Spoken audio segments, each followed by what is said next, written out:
السؤال 17 يوضح الرسم البياني المقابل العلاقة بين القوى الدافعة المستحثة اللحظية المتولدة في ملف دينامو والزمن. عايز متوسط القوى الدافعة من T1 ل T2. صلي بينا على النبي. انت عندك دلوقتي الدينامو EMF للدينامو معاه قيمة عظمى وقيمة لحظية وقيمة متوسطة وقيمة فعالة. أغلب الناس بتتلخبط ما بين المتوسط واللحظي، فأنت علشان تحل السؤال صح لازم تقرأ وتشوف هو طالب منك إيه بالظبط. أنا عاوز القيمة المتوسطة. القيمة المتوسطة خلال أي فترة زمنية EMF average تساوي القيمة العظمى في ساين سيتا 2 ناقص ساين سيتا 1 على 2 باي ان، وبنحط له سالب ايه؟ سالب لينز. القيمة العظمى معايا ب100. تاخد بالك من حاجة، ان وانا شغال على القيم المتوسطة فانا بشتغل على الفيض، لان اساس القانون ان دلتا فاي على دلتا تي، والدلتا فاي بي في ايه؟ في دلتا ساين. اذا سيتا بين الملف والمجال. طب انا دينامو بادئ صفر، يبقى انا بادئ عمودي. طب انا مذاكر عارف ان من الوضع العمودي يبقى زاويتي كفيض 90، لان انا لو جيت ارسم الفيض على الرسم المقابل هلاقي الفيض هنا قيمة ايه؟ عظمى، والفيض هنا بكام؟ بصفر. طب سيتا 2 تساوي 90 زائد أو ناقص زاوية الدوران، براحتك. طب أنا لسه أول حاجة أنا أصلا معرفش سيتا 1 ولا سيتا 2، لأن سيتا 1 إذا كان الملف مبتدئا من موضع البداية. هنا بقى الراجل غير من طريقة المسألة وجاب حاجة قوية جدا وبدأ من جزء مقطوع. العلاقة بين سيتا وتي علاقة طردية. طب T1 أعطينا قيمة مقدارها 50، القيمة العظمى 100، ال50 نص القيمة العظمى، يبقى أنا زاويتي هنا 30 مع العمودي. 30 مع العمودي ده المجال،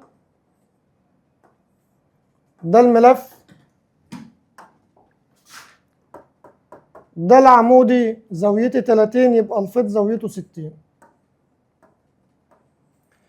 اللي هي 90 ناقص 30. حبيت تجمع بقت 150. طب أنا نصف القيمة العظمى للمرة التانية 150، تبقى سيتا 2 تساوي 90 ناقص 150 بسالب 60. حبيت تعملها موجب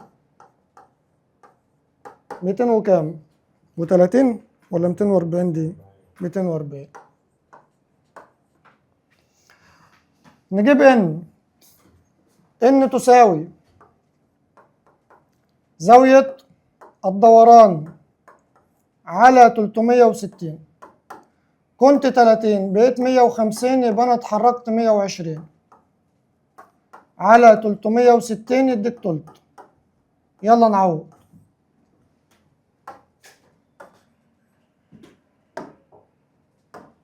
EMF المتوسطة القيمة العظمى 100، افتح قوس، ساين سيتا 2 سالب 60 أو 240، الاتنين صح،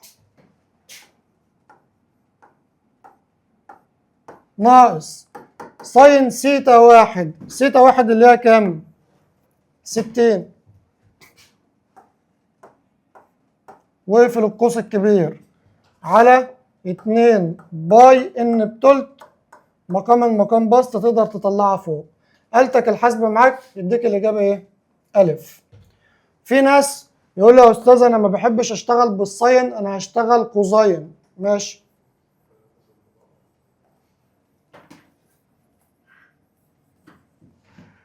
تعال نشتغلها كوزاين يلا.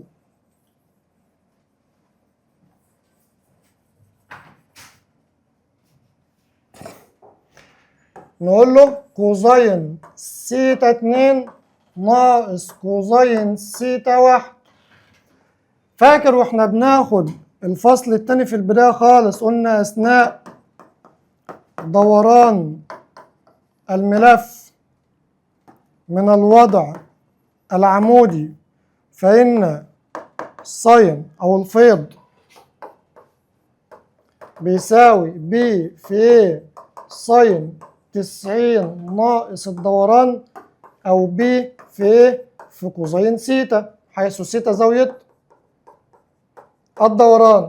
يبقى أنا لما أشتغل بكوزين الزاوية بتاعتك بين الملف والعمودي على المجال مباشر.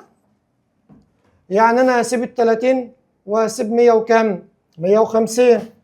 يبقى ال EMF average سالب القيمة العظمى 100 كوزين 150 ناقص كوزين 30 على 2 باي وإن برضه بواحد على 3. اشتغل باللي انت متعود عليه طول السنة. تمام كده؟